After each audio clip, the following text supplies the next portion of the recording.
Oke, baik. Selamat pagi anak-anakku semuanya. Kita bertemu lagi dalam pembelajaran kita pada hari ini, pendidikan agama Kristen. Ibu harap kabar kalian sehat-sehat semua. Gimana kabarnya? Apa kabar? Amin Bu, luar Baik, biasa Bu. Bu. Luar Baik, biasa, Bu. Puji Sehat. Tuhan. Ya. Baik, sebelum kita memulai pembelajaran kita berdoa dulu. Ibu yang akan pimpin kita dalam doa. Mari kita berdoa.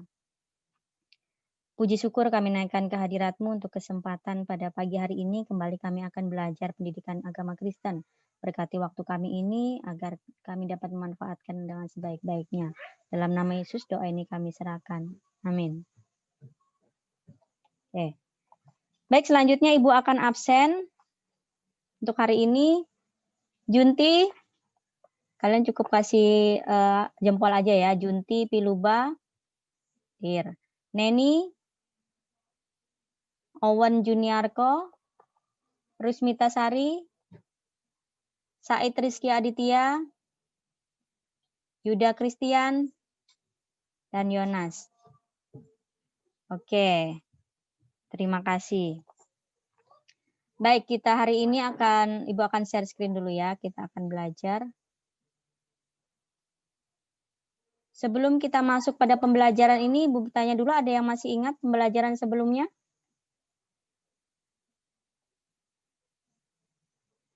Pembelajaran kita minggu lalu apa? Ada yang ingat? Atau sudah lupa semua? Apa Yuda? Mengenai konsep Trinitas. Terus apa lagi? Aduh Bu, lupa Bu. Oke, Ibu sekedar ingatin. Minggu lalu kita belajar mengenai konsep Trinitas, terus pencurahan Roh Kudus. Ya. Oke, nah saat ini kita akan belajar mengenai ini. Tetap pada KD 3.3, yaitu memahami peran Roh Kudus dalam memperbarui kehidupan orang beriman dengan materi peran Roh Kudus bagi orang percaya. Oke, adapun manfaat dari pembelajaran kita pada pagi hari ini, kalian lihat di share screen ya. Nah, tujuannya yang pertama adalah kalian bisa menjelaskan apa sih peran Roh Kudus dalam hidup orang percaya. Yang kedua, kalian dapat membedakan apa itu karunia roh dan buah-buah roh. Ya, makanya materinya itu adalah ini, peran Roh Kudus dan juga karunia roh serta buah-buah roh. Ini berhubungan dengan pembelajaran kita minggu sebelumnya ya, itu tentang pencurahan Roh Kudus. Baik. Kita akan mulai pembelajaran kita, namun sebelumnya Ibu ingin kalian melihat video. Sebentar dulu Ibu. Di alamatnya ini, Nak. Kalau memang kalian bisa di rumah masing-masing ada handphone atau apa, tolong dibuka dengan alamat itu, kalian saksikan videonya. Ini yang 48 detik ya, Bu? Iya, ada yang ketemu? Oke, ini nemu, Bu. Ada, Bu. Nemu. Oke, coba kamu bisa share. Oke, bentar, Bu. Bisa nggak? Nah, ini dia. Bentar. Nah, oke. Suaranya aku besarin dulu biar bisa kedengaran. Oke. Iya. Nah, itu. Ini saya play, Bu. Ya, oke. Siap.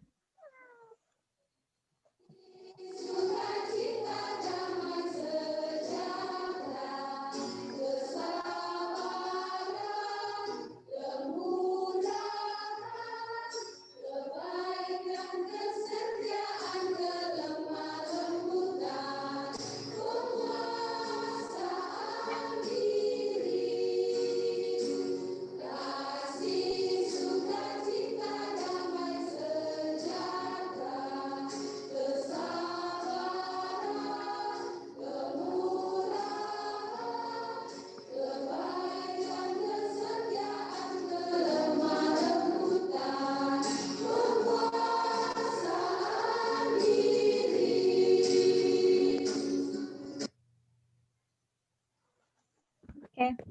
Oke, sudah selesai, Bu. Ya, tutup dulu, Owen. Oke, kalian melihat ya? Itu apa itu? Apa komentar kalian pada video tadi? Tentang apa? Itu Orang menyentuh puji-pujian Puji-pujian apa?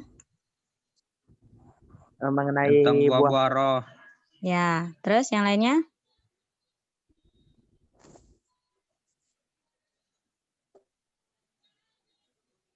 Kenapa harus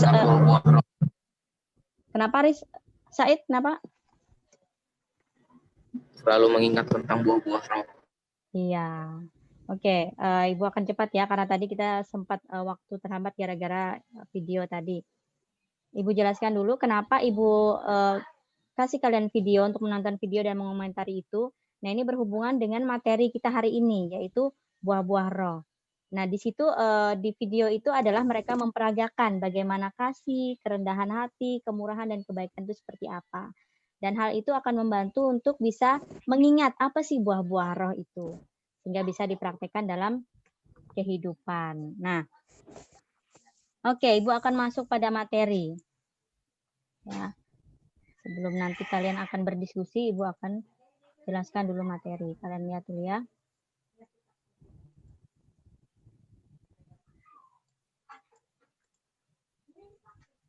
Nah, yang pertama adalah Ibu akan menjelaskan apa sih peran Roh Kudus itu dalam hidup orang percaya. Di sini kalian bisa lihat, yang pertama, peran Roh Kudus itu apa? Yaitu memberikan keberanian untuk menyatakan kebenaran. Jadi ketika kalian mempunyai satu keberanian untuk bisa menyatakan kebenaran, yakinlah bahwa itu adalah pekerjaan dari Roh Kudus yang memberi kalian kekuatan. Yang selanjutnya, sebagai pembimbing langkah kehidupan, yaitu sebagai penolong, penghibur, pengajar, dan penegur. Itu pekerjaan Roh Kudus. Nah, untuk menolong kita dalam menghadapi pada saat-saat kita susah, menghibur kita pada saat kita mengalami satu kekecewaan. Pengajar dan penegur, artinya apa? Roh Kudus juga menuntun kita untuk bisa memilih mana yang baik dan yang tidak baik. Mana yang benar dan mana yang tidak benar. Itulah peran Roh Kudus. Yang ketiga, jaminan pengharapan. Apa maksudnya? Roh Kudus yang akan memberikan jaminan pada pengharapan. Karena apa? Kadang-kadang kita mengalami satu penderitaan di dunia ini ya. Penderitaan, entah kekecewaan, kesedihan. Nah, Roh Kuduslah yang memberi pengharapan apa? Roh Kudus memberikan keyakinan dalam diri kita bahwa semua masalah, penderitaan, dan apapun yang membuat kita sedih, semua pasti ada ujungnya. Semua pasti ada akhirnya. Sehingga kita punya satu pengharapan. Dan itu adalah pekerjaan Roh Kudus. Yang selanjutnya, berjalan dalam kebenaran. Hanya Roh Kudus yang mampu menuntun kita untuk kita bisa berjalan dalam satu kebenaran. Kebenaran artinya dalam jalan Tuhan. Yang kelima, Roh Kudus juga memberikan kekuatan dalam kelemahan. Apa maksudnya? Roh Kudus membantu orang percaya dalam doa ketika dalam kelemahan. Kadang-kadang kita merasa lemah, kita tidak bisa mengucapkan doa-doa kita, namun di situ Roh Kudus menolong kita, membantu kita untuk mengucapkan itu, berdoa pada hal yang tidak bisa kita ucapkan. Ya. Itulah peran Roh Kudus dalam kehidupan orang percaya.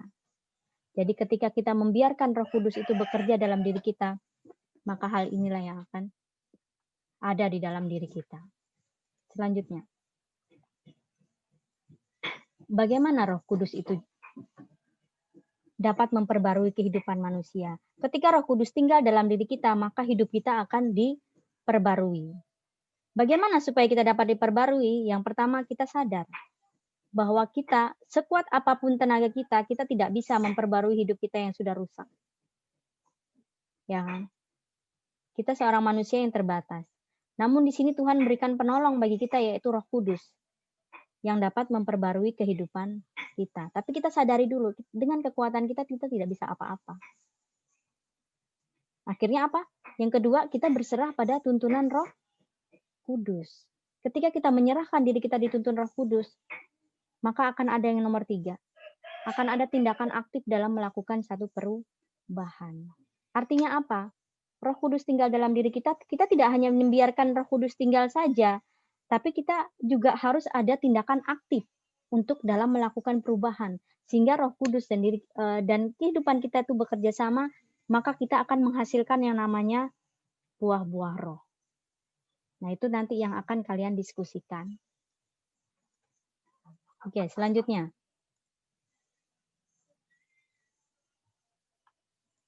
Nah, ketika Roh Kudus sudah tinggal di dalam diri kita, memperbarui hidup kita, maka Roh Kudus itu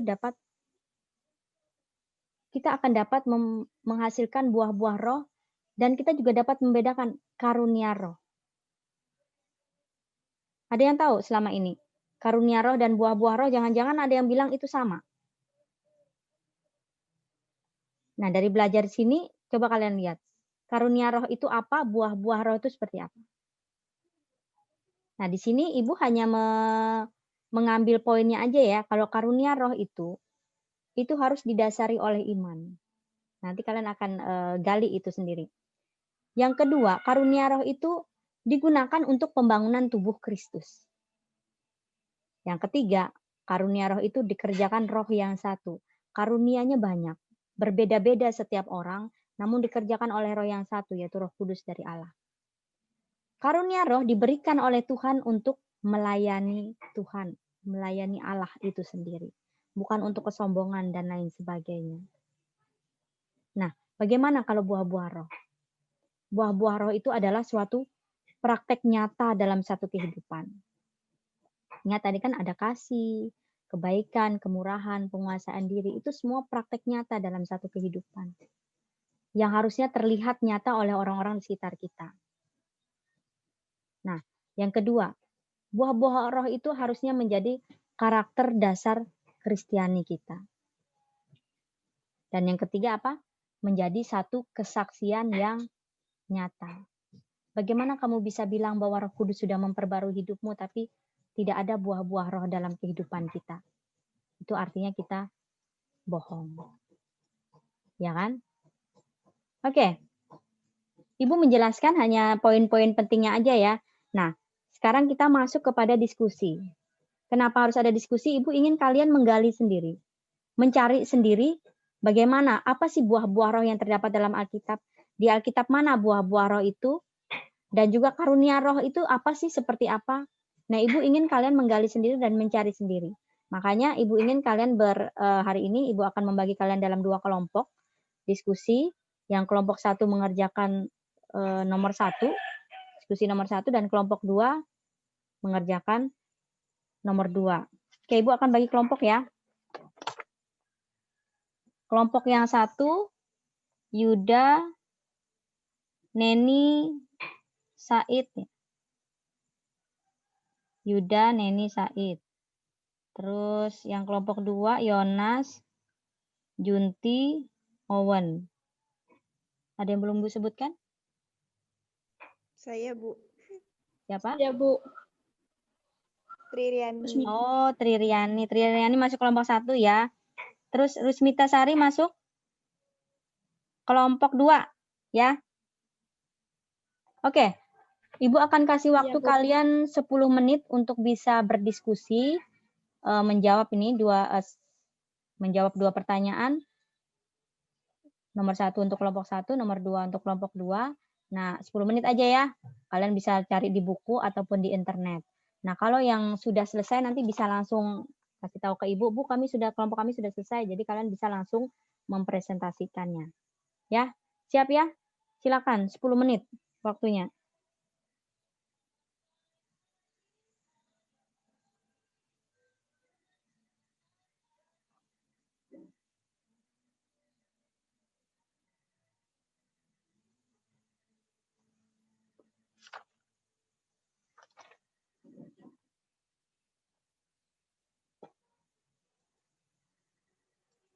Sudah catat ya? Soalnya sudah.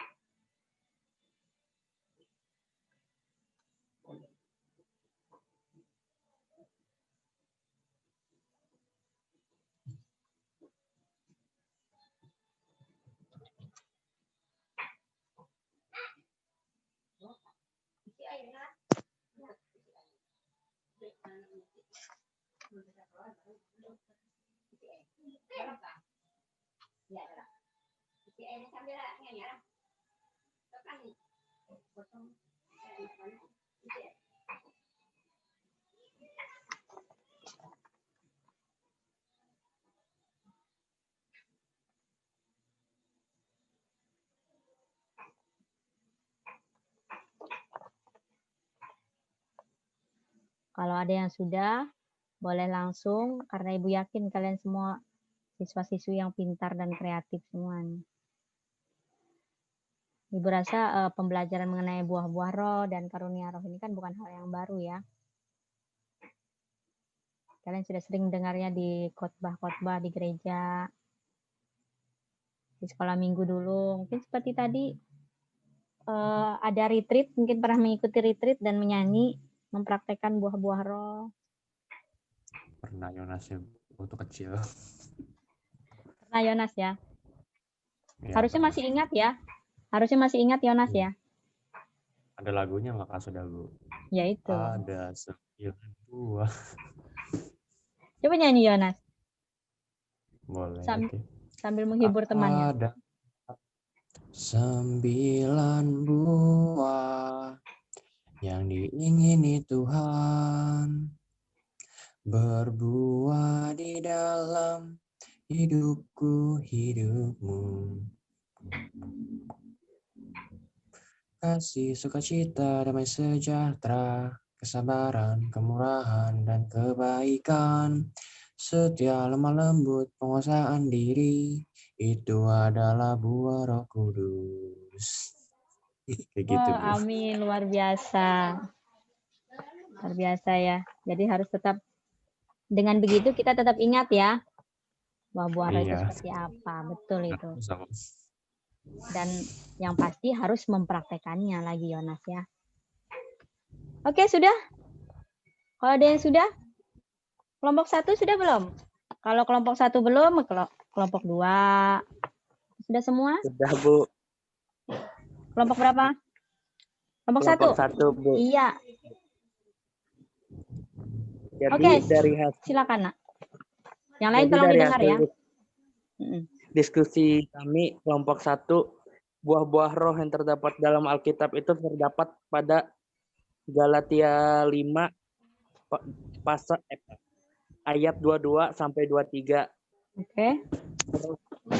Buah roh itu yang pertama ada kasih.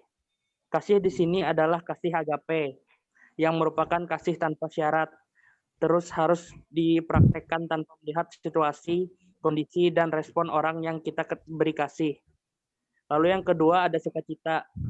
Sukacita yang bersumber dari Allah yang kudus, bukan hanya kebahagiaan manusia sesaat saja. Lalu ada damai sejahtera, merupakan ekspresi dari kepenuhan, kesempurnaan, atau ketenangan jiwa yang tidak dipengaruhi keadaan atau tekanan dari luar. Yang keempat ada kesabaran, menggambarkan orang yang memiliki kemampuan untuk membalas dendam tetapi memilih untuk menahan diri. Lalu ada kemurahan, merupakan perbuatan baik yang nyata, kelembutan dalam berlaku terhadap yang lain, bersikap penuh rahmat. Lalu ada kebaikan, kemauan diri untuk bersikap baik, kemuliaan perilaku, kebaikan, perasaan manis, kemurah hati, ringan tangan yang diwujudkan dalam perbuatan. Lalu ada kesetiaan, mendedikasikan diri pada sesuatu atau seseorang yang membutuhkan tekad pribadi untuk dapat mempraktekannya. Selanjutnya ada kelemah lembutan, kemampuan untuk menguasai kekuatan yang ada dalam diri, mampu mengampuni kesalahan, memperbaiki kekeliruan, dan menguasai jiwanya sendiri dengan baik.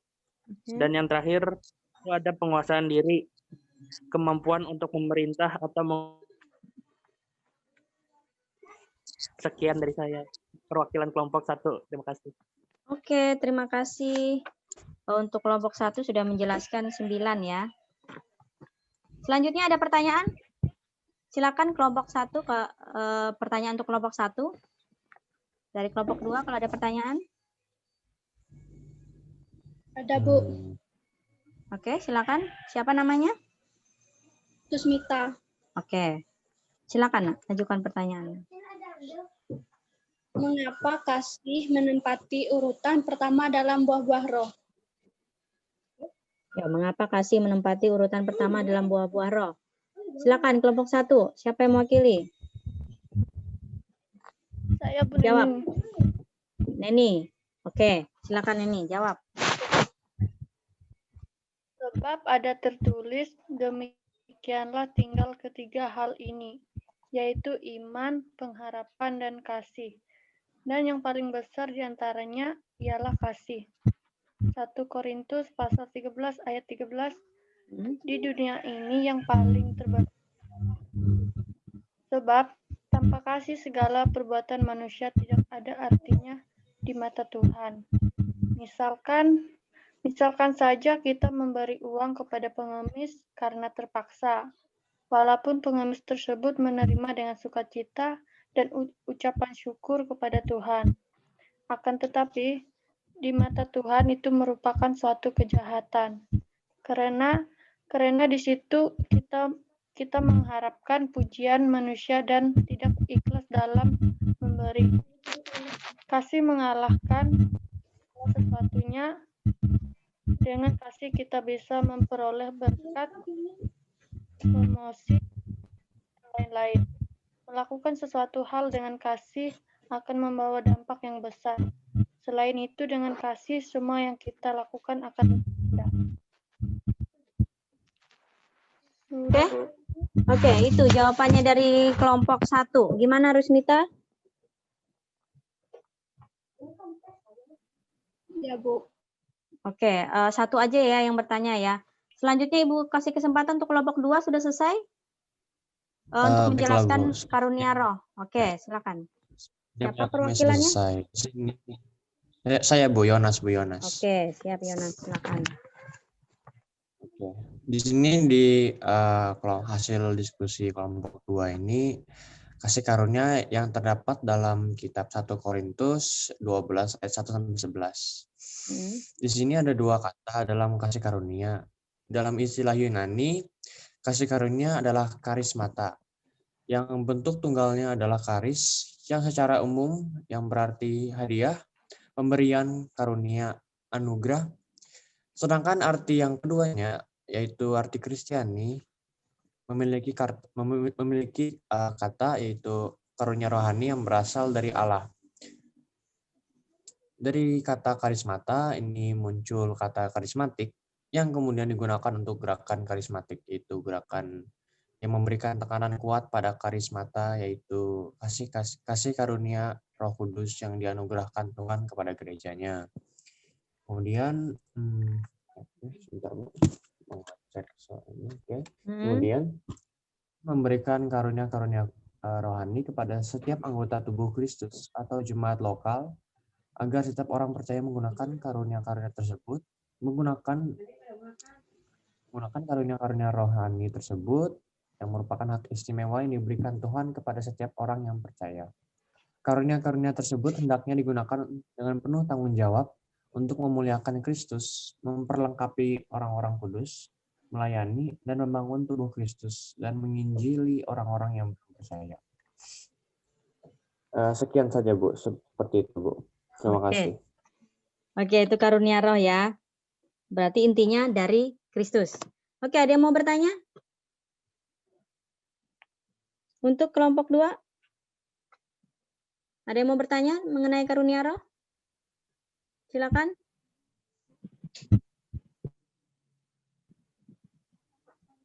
Kelompok 1? Ada pertanyaan untuk kelompok 2?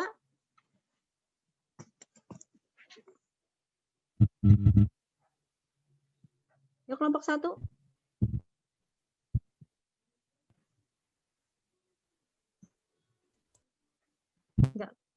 Enggak kedengaran suaranya Neni. Neni? Oh, iya Bu. Halo, Ya, tes. Ya, ada pertanyaan untuk kelompok 2? Ada, Bu. Ya, oke. Silakan. Apakah hilang? Tolong diulangi lagi nih, nggak kedengaran. Apakah karunia roh bisa hilang? Oke, silakan. Apakah karunia roh bisa hilang? Kelompok 2, bagaimana tanggapannya? Oke, Bu.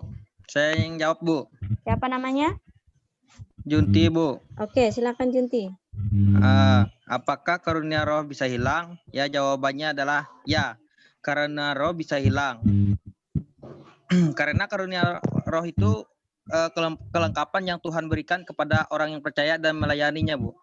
Jadi sepenuhnya karunia roh adalah hak Tuhan. Jadi yang punya otoritas untuk memberikan kepada siapa, berapa lama karunia roh yang akan diberikan itu adalah Tuhan sendiri, Bu. Jadi apakah roh bisa hilang? Ya, karunia roh bisa hilang.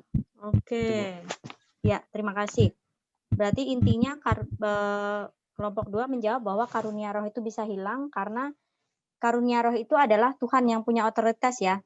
Tuhan yang memberikan dan Tuhan yang bisa menentukan berapa lama karunia roh ini untuk dia, ya. Oke. Terima kasih semuanya. Karena waktu Ibu harus akhiri diskusi kita. Namun sebelumnya Ibu ingin ada salah satu dari kalian bisa menyimpulkan apa kesimpulan dari diskusi kita hari ini. Silakan. Saya, Bu. Saya mau memberikan kesimpulan. Setelah diskusi, oke, silakan. Oke.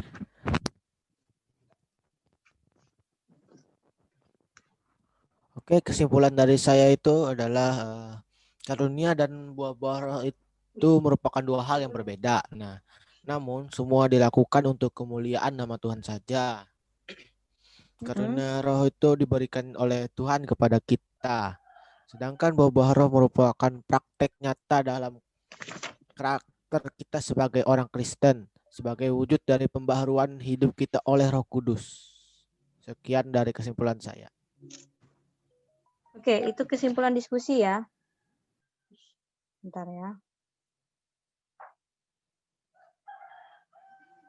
Oke, terima kasih Owen sudah memberikan kesimpulan buat diskusi hari ini. Bisa minta tolong diulangi lagi tadi, Nak? Oke, bisa, Bu. Oke, tolong. Karunia roh itu adalah buah roh karunia roh dan buah roh merupakan dua hal yang berbeda.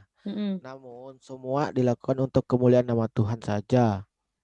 Karunia roh diberikan oleh Tuhan kepada kita, sedangkan buah roh merupakan praktik nyata dari karakter kita sebagai orang Kristen, sebagai wujud dari pembaharuan hidup kita oleh Roh Kudus. Oke, terima kasih sebagai pembaru ya. Oke, terima kasih. Berarti diskusi Ibu anggap kalian memahami semua. Namun sebelumnya Ibu pengen kalian juga ada memberikan kesimpulan akhir pada poin-poin penting pembelajaran kita hari ini. Ada yang bisa menyampaikan? Apa yang kalian dapat dari diskusi, baik dari yang Ibu jelaskan dan poin-poin pentingnya? Coba tolong. Ada? Jeffrey?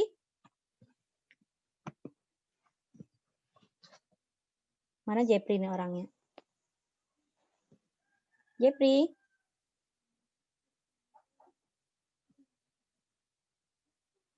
Ya, Bu. Ini bisa menyampaikan apa poin-poin penting dari pembelajaran kita hari ini?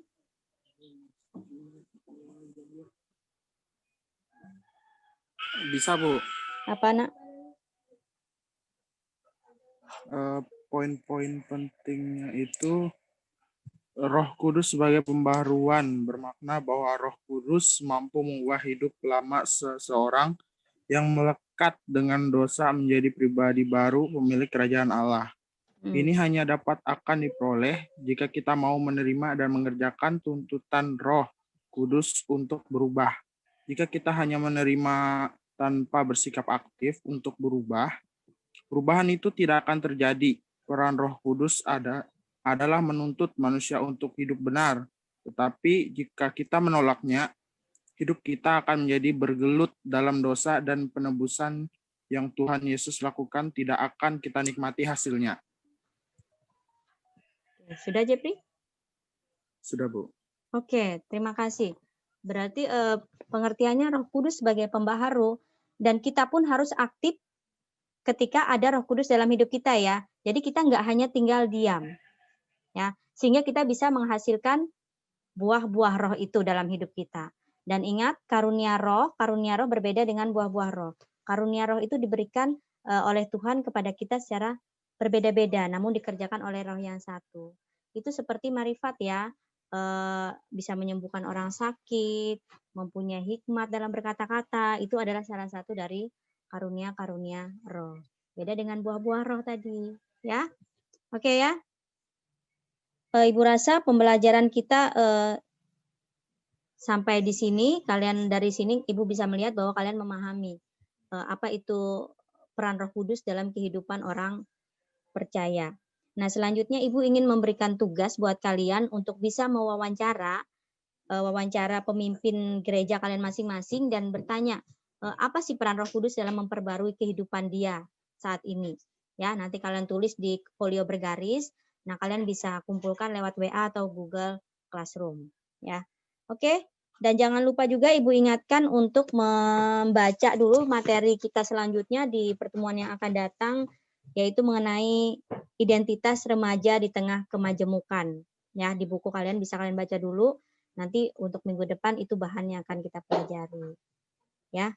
Oke, terima kasih semuanya. Kita tutup dalam doa. Ibu minta kepada Junti menutup kita dalam doa ya, Nak ya. Oke, Bu. Teman-teman, untuk mengakhiri pembelajaran kita pada pagi hari ini, marilah kita berdoa. Saya yang akan memimpin. Mari kita berdoa. Allah Bapa kami yang bertahta dalam kerajaan sorga, terima kasih kami telah menyelesaikan pembelajaran kami pada pagi hari ini. Semoga apa yang kami pelajari dapat berguna untuk kehidupan kami sehari-hari, menjadi berkat bagi kami dan orang lain. Terima kasih ya Bapak. Dalam tangan-Mu kami serahkan segalanya. Kehendak-Mu yang jadi, bukan kehendak kami. Dalam nama Yesus Kristus, Tuhan dan Selamat kami. Haleluya. Amin. Amin. Terima kasih. Terima kasih anak-anakku sekalian karena kalian sudah mengikuti pembelajaran dengan baik, dan selamat pagi menjelang siang. Tuhan memberkati.